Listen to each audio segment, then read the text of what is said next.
Now that we had a chance to briefly talk about peptides and the amide linkage responsible for the formation of peptides, we can now look at how the peptides are, the sequence are determined.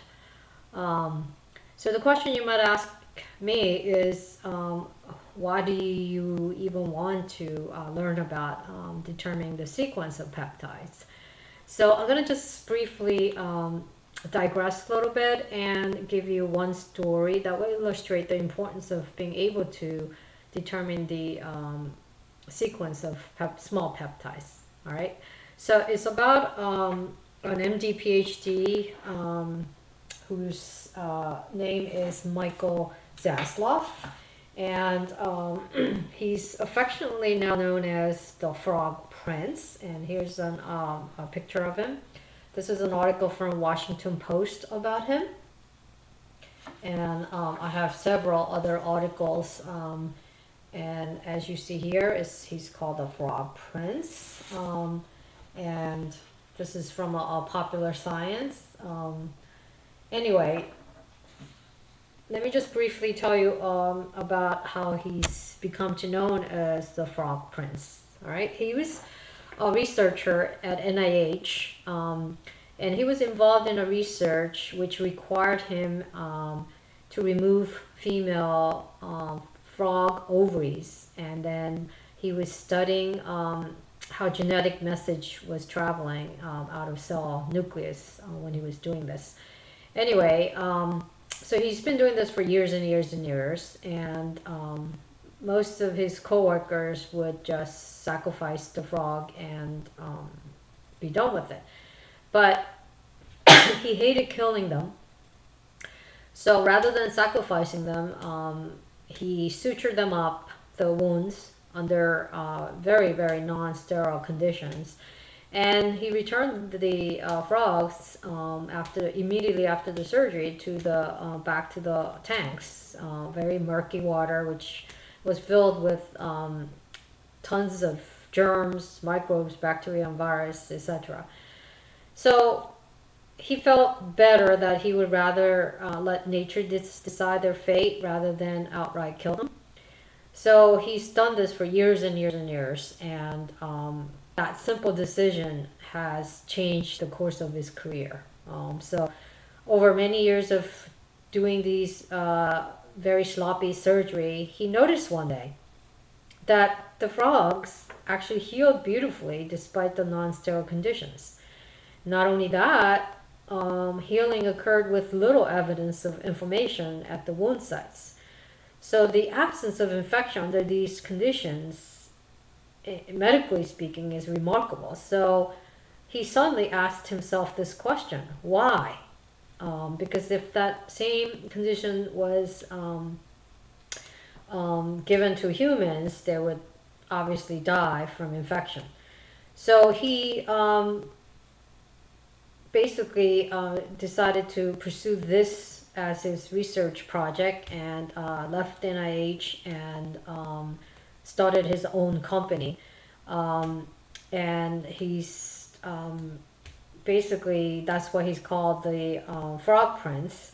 So the question that he was trying to answer was that if the wound healed beautifully and there was no infection going on, he reasoned that there must be some kind of sterilizing activity on the skin itself. So what he did was he poked around the frog's skin with pin, and he extracted out the secretion that oozed from the skin. And he did have to sacrifice many frogs to get enough of this material that secreted from the skin. And he found this white pus-like secretion had a powerful antibiotic and antimicrobial activity. So he purified and characterized this new compound, and he subsequently found that this was a small peptide consisting of 23 amino acids. He named the peptide meganin, which means shield in Hebrew. And this discovery was exciting. This was in 1990s when he did this. Um, and the reason why this discovery was exciting at that time was because antibiotics have become, um, you know, more compounds.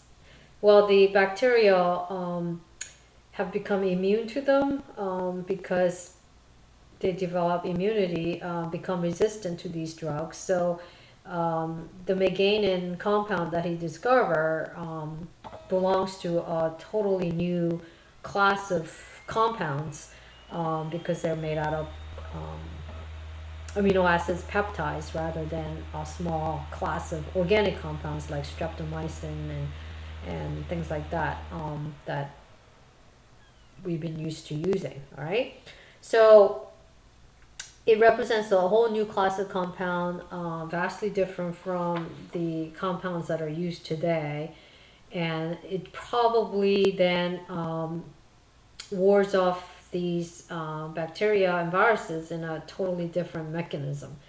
And so it went. So that was the discovery that he was well known for. All right. So that story, and I could go on and on for another 10-15 minutes about, you know, his career and what he's discovered after that, but you could Google yourself his name and Megain, and let me write that down for you if you're interested in finding out more about his discoveries. So his name is Michael Zaslav, and the first compound that he's discovered is called meganins. And I could show you the amino acid, the meganins that he discovered. These are the meganin 1 and meganin 2 peptide that he discovered on that frog skin that proved to be antibiotic and antimicrobial. So obviously for him to have gotten this answer was, one, he had to able to isolate it and purify it, and which is the kind of chemistry that you're learning in the lab. Isolating and purifying is a big part of new discovery. And then once you have these compounds in your hand pure, then you have to determine what they're made up of. And so that's where I'm going to lead you to this lecture, is that how do you figure out what the sequence of the amino acids are in an unknown peptide, such as meganin. All right, so these are the methods, and these are just few of the methods that are available to determine the peptide sequence. So in learning about peptide sequence, the question that you're asking is what amino acids are present, and not only that, in what sequence or in what order is the amino acid, because the order, is just as important as what amino acids are present, obviously, right? So to answer these questions, these are the tools that is at your disposal. The first one is the easy one, which is you do a complete hydrolysis. So you cleave all amide bonds. So this will give you the information that you're seeking, what amino acids are present.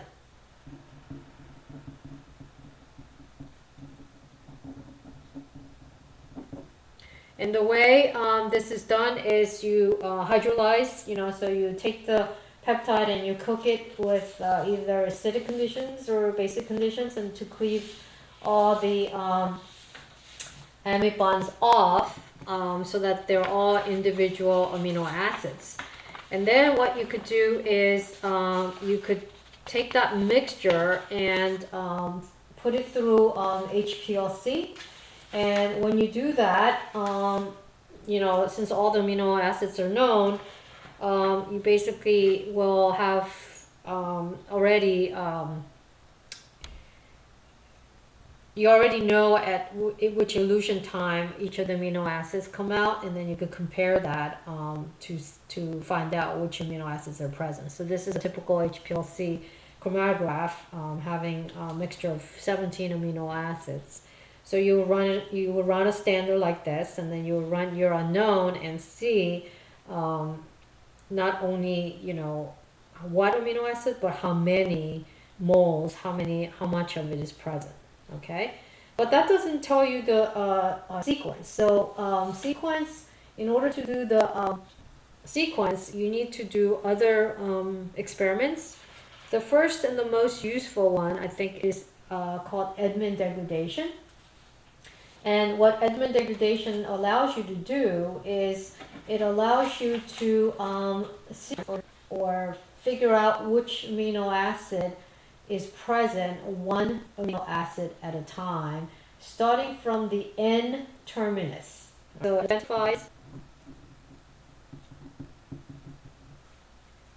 amino acids in order